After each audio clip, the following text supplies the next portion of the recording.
Chapter 1. Ouch! Katie Carew shouted. She turned around and stared at Kevin Camilleri. Stop kicking the seat! Kevin grinned at Katie. I didn't do it. George did. George Brennan was sitting next to Kevin on the school bus. The kids in Class 3A were on their way to Cherry Lane Museum of Natural History for a field trip. It wasn't me, George assured Katie. It must have been a ghost, Kevin joked. Katie sighed. I don't care who it was. Just stop kicking! As Katie turned back around in her seat, one of her best friends, Suzanne Locke, let out a yelp. George, keep your disgusting hands off my ponytail, she shouted. It took me hours to get it right. You're going to ruin it. You mean you meant for it to look like that? George asked. Suzanne looked at Katie.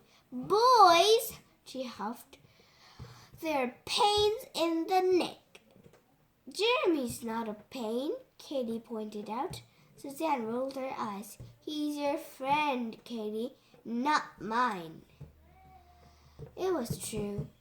Jeremy Fox was Katie's other best friend, but he and Suzanne did not get along at all. Katie looked across the aisle.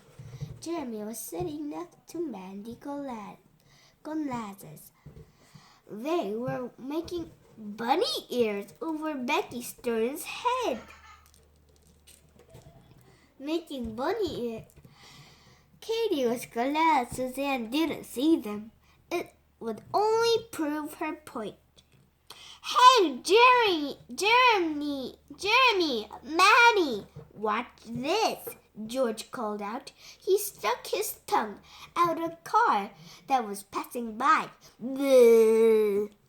How about this, Manny said. He squashed his nose and mouth to against the bus window. Ooh. You guys better stop that, Katie warned them. If Mrs. Dirkman catches you, you'll be in big trouble. She's all the way in front of the bus, George said. He looked out the window and stuck his tongue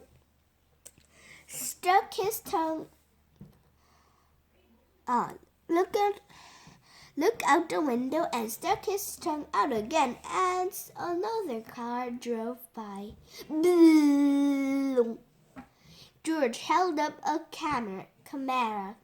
Hey, George, say cheese, cheese. George made a funny face as Jeremy snapped a photo. Whoa. What was that for? George asked him. I'm taking pictures of our field trip for the Class 3A Times, Jeremy explained. He was the editor of the class newspaper. Cool. How about this one? George asked. He stood up and held his ears straight out as a car passed by.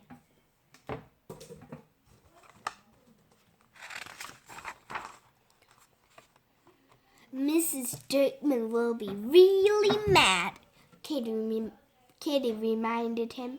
reminded them. George sighed. Ugh, Kitty Kazoo, you're a goody, he exclaimed. I'm not, she insisted. You are too, George told her. You'll never get in trouble. You never do anything wrong. You're a goody, Kevin repeated. Katie is a goody. Katie is a goody. Manny joined in. Katie is a goody. The boys' chanted grew louder and louder. Katie's face got redder and redder. She was mad, and she was hurt too. After all, Katie and George were friends. She'd been the first one to be nice to him when he was the new kid at school. And George was the one who had given Katie her way cool nickname, Katie Kazoo. But George sure wasn't treating Katie like a friend right now. He kept on singing, Katie is a goody goody. Katie is a goody goody. That's enough, Mrs. Dirkman shouted from the front of the bus. The boys quieted down right away. It's almost the end of school year. By now, I would expect you to know how to act on a field trip.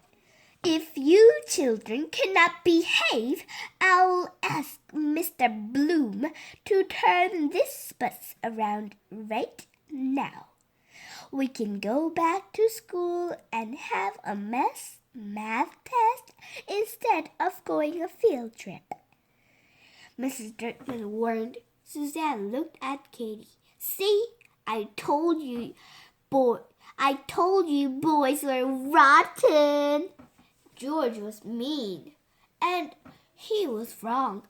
I'm not a goody-goody, assured Katie. Well, Suzanne said slowly, not all the time anyway. What's that supposed to mean? Katie asked her. Nothing, Suzanne said. It's just that you hardly ever get in trouble. I do too, Katie insisted. When? There was that time Mrs. Dirkman read our note out loud. Katie said, we got in trouble then. That was months ago, Suzanne reminded her. And I was the one who sent a note in the first place. You were just answering me. How about the time Mr. Kane caught me with a cell phone? Suzanne laughed. Me again? It was my cell phone, remember? I brought it to school. You were just holding it when Mr. Kane walked into the cafeteria. Katie looked cross at Jeremy. You don't think I'm a goody-goody, do you? Jeremy didn't answer. Jeremy? Katie insisted. It's okay to be a goody-goody, Jeremy said finally. Everybody has to be something. George is funny. Kevin is the tomato man. Tomato man. I'm good at sports. I'm fashionable, Suzanne said. I'm fashionable, Suzanne added. Mandy is really smart. Zoe's an artist. And you're a goody-goody, Jeremy finished. It's just who you are. We like you anyway, Suzanne said. Oh, we like you anyway, Suzanne said. Katie frowned. Somehow that didn't make her feel any better.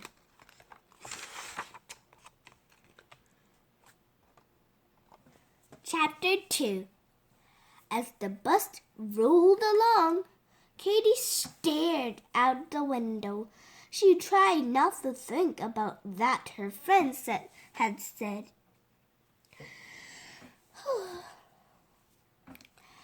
But she couldn't help it, especially since George and Kevin kept whispering, goody, goody, goody, goody, into her ear. Katie wanted to ask Mrs. Dirkman to make them stop, but telling on the boys would only make her seem like more of a goody-goody. The truth was, George couldn't be more wrong. Katie had actually gotten into trouble lately. Lots of trouble. In the past few months, Katie had wound up in the boys' locker room, started a food fight in the cafeteria, and completely ruined Becky's report on Cleopatra. She'd also wrecked part of Mrs. Strickland's prized garden. George would have loved to have seen that, but none of Katie's friends knew about the trouble she had gotten into. How could they? All those things had happened when Katie had magically turned into someone else. But Katie couldn't tell her friends that. They never would believe her. Katie wouldn't believe it either if it hadn't happened to her. But it really did happen. Katie Carew turned into other people a lot. It all started one day at the beginning of the school year. Katie had lost a football game for her team, ruined her favorite pair of pants, and let out a big burp in front of the whole class. It was the worst day of Katie's life. That night, Katie had wished she could be anyone but herself.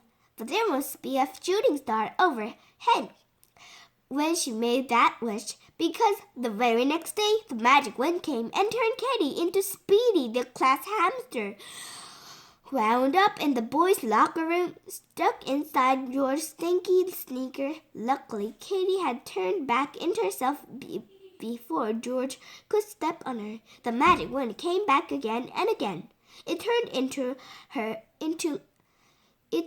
into Lucille, the lunch lady, and Katie had started a food fight with some really gooey egg salad. The wind had turned her into the other kids too, like Jeremy and Becky once. The magic wind had even turned Katie into her very own dog, Pepper. That time, she chased a particularly nasty squirrel into Mrs. Strickland's yard and had destroyed her teacher's favorite troll statue. Katie never knew when the magic wind would come back again. All she knew was that when it did, she was going to wind up getting into some sort of trouble, and so would the person she turned into.